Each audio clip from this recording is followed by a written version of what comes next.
présence fait la différence.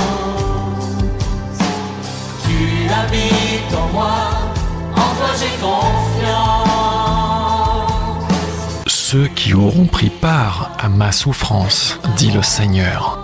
Souffrir pour la gloire de Dieu, de quoi s'agit-il ? 1. Souffrance.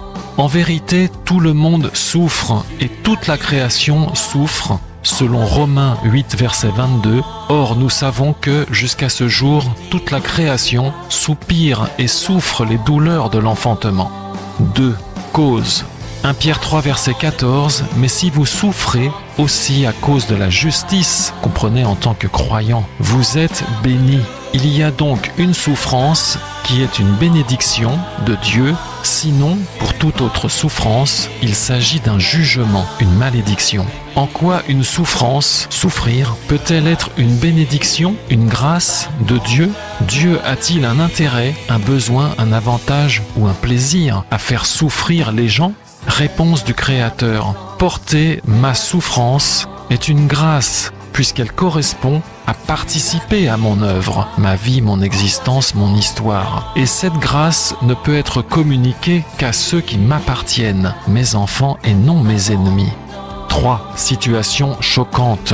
Cette situation est choquante, direz-vous, puisque les enfants de Dieu souffrent, tandis que les ennemis de Dieu en sont donc dispensés.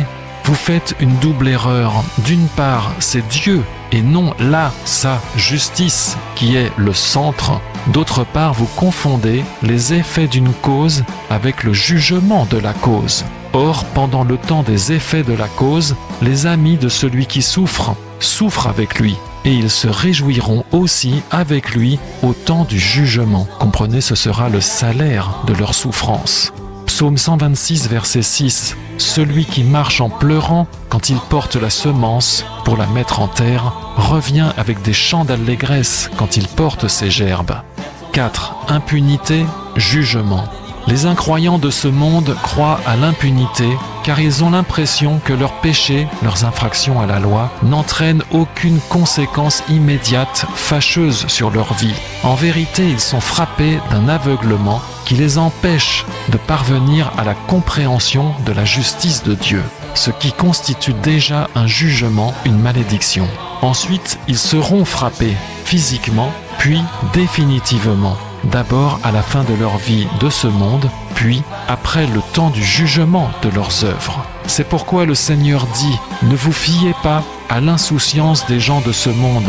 Ils sont aveugles et ne peuvent qu'entraîner les autres dans leur aveuglement. Mais réclamez-moi la révélation afin que je vous sauve. » 5. Autorité, soumission. Certains prétendent avoir réclamé à Dieu des choses, mais que Dieu ne répond pas. Ceux qui réclament à Dieu des grâces afin d'obtenir des avantages personnels et non afin de se soumettre à l'autorité de Dieu, pourraient-ils recevoir de ma part mes grâces, dit le Seigneur. Dieu n'est-il pas juste ? Se laisserait-il manipuler par un homme ? Ma parole expose que Dieu répond à tout enfant. Comprenez, personne humble qui me cherche à se soumettre à moi. Je vous le dis, Dieu ne ment pas. 6. Toute souffrance. Vous avez dit que tout le monde souffre et que par ailleurs Dieu est juste. Quel sera donc l'avantage, le salaire de toutes les souffrances que les gens du monde auront supportées durant leur vie ? Réponse du Créateur, le juge. Il vous a été dit que souffrir pour Dieu correspond à une grâce, une participation à la vie de Dieu. Toute autre souffrance, n'étant par définition pas pour Dieu, ouvre droit à un avantage qui correspond à ne pas être pour Dieu. Or, il n'y a aucun avantage à ne pas être pour Dieu, puisque Dieu est la source de tout. Et puisque Dieu est la vie, ne pas être pour Dieu travaille forcément pour la mort. La mort constitue donc l'avantage, le salaire que procurent les souffrances qui ne sont pas pour Dieu. Appel dans le renoncement, mort à soi-même. Luc 18, verset 38, « Et il cria, disant, « Yehoshua, fils de David, aie pitié de moi. » Le salaire du renoncement, mort à soi-même. Luc 18, verset 29, et Yehoshua leur dit « Amen, je vous le dis, il n'est personne qui, ayant quitté pour l'amour du royaume de Dieu, sa maison ou ses parents ou ses frères ou sa femme ou ses enfants, comprenez, ayant souffert pour moi, ne reçoive beaucoup plus en ce temps-ci et dans l'âge à venir la vie éternelle. » Ne pas se croire plus juste parce qu'on a moins de malheurs, accidents. Luc 13, verset 4. Ou bien, ces 18 personnes sur qui est tombée la tour de Siloé et qu'elle a tuées, pensez-vous que leur dette fut plus grande que celle de tous les humains qui habitent Yerushalayim? Comprenez, pensez-vous que ces hommes ont été frappés par Dieu parce qu'ils étaient de plus grands pécheurs? Non, vous dis-je. Mais si vous ne vous repentez pas, vous périrez tous de la même manière. Comprenez, vous serez saisis subitement par la mort au moment où vous ne vous y attendrez pas. Priez pour ce monde, car beaucoup sont sincèrement aveugles, étant entraînés par les cupides qui sont définitivement corrompus. Priez pour ceux que Dieu désire sauver.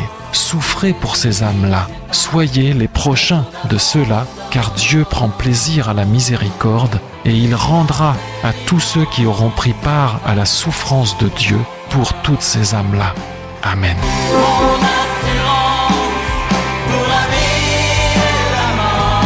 Ceux qui auront pris part à ma souffrance, dit le Seigneur. Souffrir pour la gloire de Dieu, de quoi s'agit-il? De quoi s'agit-il? Il y a donc une souffrance qui est une bénédiction de Dieu, sinon pour toute autre souffrance, il s'agit d'un jugement, une malédiction. Une malédiction. Le Seigneur dit « Porter ma souffrance est une grâce, puisqu'elle correspond à participer à mon œuvre, ma vie, mon existence, mon histoire. Et cette grâce ne peut être communiquée qu'à ceux qui m'appartiennent, mes enfants et non mes ennemis. Les amis de celui qui souffre souffrent avec lui et ils se réjouiront aussi avec lui au temps du jugement. Comprenez, ce sera le salaire de leur souffrance. Ne pas être pour Dieu travaille forcément pour la mort. La mort constitue donc l'avantage, le salaire que procurent les souffrances qui ne sont pas pour Dieu.